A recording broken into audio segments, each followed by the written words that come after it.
Bonjour à tous, je suis ravie de vous retrouver sur ma chaîne La Voyance de Méina. Alors nous allons commencer tout de suite avec les énergies du mois de mai 2020 pour les personnes nées sous le signe du Poisson. Donc un tirage en croix, les aspects positifs, négatifs, la vibration et la direction que prennent les choses ce mois-ci. Alors il semblerait, mes chers poissons, que ce mois-ci, il y ait quelque chose auquel vous vous accrochez et le conseil des cartes serait de plutôt essayer de s'en aller ou d'aller vers une autre direction. Il semblerait qu'il y ait quelque chose qui vous mette un petit peu, qui vous blesse, mais auquel vous vous accrochez quand même. Alors il se pourrait même que ce soit un peu matériel. Nous avons le 10 de denier en aspect négatif. Le 10 de denier, bon, c'est tout ce qui est en général les dettes, les déconvenues financières, voilà, ça peut être aussi des fois la vie familiale, le foyer, mais quand on parle de matériel, c'est pas du tout au niveau émotionnel, vous voyez, c'est pas du tout être en couple, tout ça, c'est vraiment l'aspect matériel, tout ce qu'on a à la maison, l'argent, tout ce qu'on peut avoir même en commun avec quelqu'un. Ça peut être aussi un héritage. Donc bon, il se pourrait peut-être ce mois-ci qui est peut-être aussi un héritage, mais qui se passe pas forcément comme promis ou qu'on se batte un petit peu entre plusieurs personnes. Bon voilà. Mais bon, vous l'aurez compris, le 10 de denier, c'est tout ce qui est un peu déconvenu financière. Nous avons en vibration du mois le 4 de denier. Alors, vous le voyez, c'est quelqu'un qui est là littéralement assis sur ses pièces d'or et qui ne veut pas les lâcher. Donc c'est le fait de s'accrocher à quelque chose. Donc bon, si vous avez des déconvenues financières, il se pourrait que vous êtes en train d'essayer de gérer comme vous pouvez votre argent. C'est possible qu'il y ait quelque chose comme ça où vous puissiez pas dépenser comme vous voulez et en même temps vous gardez un peu pour vous. Il y a quelque chose que vous voulez pas forcément lâcher. Mais bon, si c'est dans le domaine financier, bien sûr, ça se comprend. Quand il n'y a pas beaucoup d'argent qui rentre, on ne peut pas trop en laisser sortir. Mais bon, il y a quelque chose ce mois-ci qui va arriver quand même avec l'as de bâton, une opportunité d'agir. Il y a quelque chose qui va se passer, qui va donner un regain d'énergie un petit peu à votre mois de mai. C'est comme si là, vous ne pouviez pas, vous étiez dans une situation très inconfortable au niveau matériel. Bon, je ne peux pas m'empêcher de penser au confinement, donc peut-être des personnes qui n'ont pas eu de salaire, des indépendants, bon, ou des gens qui ont touché un peu moins d'argent ce mois-ci. Mais bon, là, c'est comme si ça allait repartir au mois de mai. Alors peut-être pas sur le début de mai, bon, peut-être plus fin mai, mais il y a quelque chose qui repart en tout cas. Et, mais, alors, par contre, faites attention, parce qu'il y a quand même le 8 de coupe la direction que prennent les choses ce mois-ci. Par contre, le 8 de coupe, je ne pense pas que là, on soit dans le domaine matériel. Si on est dans le domaine matériel, ça veut dire qu'il y a peut-être quelque chose, si on ne saisit pas l'opportunité qui pourrait se présenter à nous, il y a peut-être le fait de devoir quitter une situation, quitter un emploi, quitter quelque chose. Alors, par contre, c'est vous qui partez. Je ne parle pas du tout de démission, je ne parle pas du tout je ne parle pas de renvoi, je ne parle pas de licenciement, je ne parle pas de choses comme ça.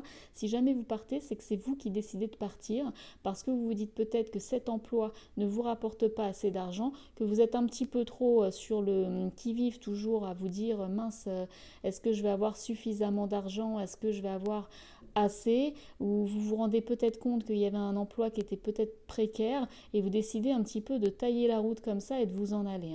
Bon, si jamais on est dans le domaine sentimental, ce qui est fort possible, il se pourrait que vous ayez des biens en commun avec quelqu'un et que pour l'instant ce soit un petit peu difficile de partir à cause du domaine matériel, à cause de quelque chose qui vous empêche de partir et vous êtes obligé de rester un petit peu dans cette situation-là, mais qui vous ne met pas en joie non plus, mais vous vous accrochez comme ça à quelque chose, à une situation. Il se pourrait que ça n'aille plus du tout dans votre couple et que vous vous accrochiez à la situation parce que vous êtes peut-être dépendant financièrement de quelqu'un. Mais le tirage nous invite plus, attention, je ne dis pas que c'est ce qu'il faut faire, mais la vibration serait plutôt d'essayer de prendre au moins du recul, pas forcément de s'en aller du foyer, mais de prendre du recul, parce qu'il semblerait que cette situation n'aille pas depuis déjà un moment. Vous voyez, le 8 de coupe, on s'en va parce qu'émotionnellement, ça ne nous apporte plus rien et ça nous fait peut-être même mal. Mais c'est une situation qui ne dure pas depuis 2 jours, c'est une situation qui dure depuis longtemps. Cet as de bâton va nous dire qu'on va avoir quand même l'opportunité d'agir.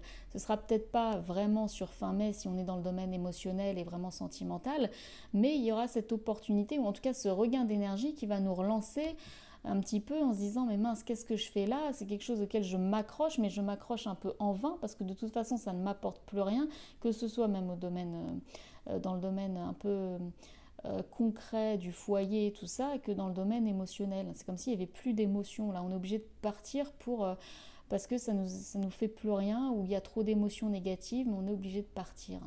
Il y a vraiment cet aspect-là. Il y a vraiment cette vibration de s'accrocher à quelque chose, mais qui est déjà un petit peu fini. C'est déjà la fin. Avec le 4 de denier, on s'accroche à ça, à notre foyer, à quelque chose, mais au final, il y a déjà plus rien. Il faut déjà penser comment on pourrait faire, comment on pourrait mettre en place un plan d'action pour nous permettre de partir et redémarrer sur quelque chose de nouveau. Bon, a priori, bon voilà, au niveau sentimental, c'est ce que ça voudrait dire. Mais au niveau sentimental, il y a aussi le financier qui prendrait quand même le pas. Puis financièrement, mais vous l'aurez compris, c'est le fait de ne pas pouvoir agir comme on veut et de devoir comment on dit, imaginer une autre situation, un autre travail, une autre manière d'agir. Vous voyez, l'as de bâton va nous faire prendre conscience de est-ce qu'on est bien dans ce travail-là, est-ce qu'on gagne assez d'argent, est-ce que finalement c'est pas précaire. Voilà, alors ça ne dit pas qu'il faille s'en aller, mais en tout cas de prendre du recul, en tout cas sur cette situation, et de se dire pas forcément s'accrocher à ce qu'on a là en ce moment et peut-être d'aller chercher quelque chose qui pourrait aussi nous donner plus de désir. C'est vraiment là quelque chose qui ne nous convient plus. Même si on est dans le domaine professionnel, c'est un travail qui ne nous convient plus ou qui nous donne pas de joie, ça c'est sûr. J'ai tiré en carte oracle l'élément eau de l'oracle âme à âme. Et son message nous dit, ce qui noie quelqu'un, ce n'est pas le plongeon, mais le fait de rester sous l'eau. Donc vous voyez, ça rejoint exactement ce qu'on vient de dire, c'est le fait de rester et de s'accrocher à quelque chose. Et c'est ça qui nous noie. Alors qu'on a cette opportunité qui est là juste à côté et qu'il faut la saisir, même si ça prend un petit peu de temps, plusieurs jours, semaines, quelques mois des fois, mais il y a cette opportunité qui est là et il faudrait peut-être saisir la balle au bon quand elle se présente ou en tout cas quand on en a le courage. Voilà, enfin, le courage et surtout le pouvoir de le faire. On n'a pas tous le pouvoir de le faire. Mais voilà, en tout cas, vous allez ce mois-ci avoir pas mal de recul sur cette situation et vous allez au moins pouvoir y réfléchir. Voilà mes chers poissons, j'espère que cette guidance aura pu vous aider, ne serait-ce qu'un petit peu. Et je vous dis au mois prochain pour les guidances du mois de juin. Au revoir.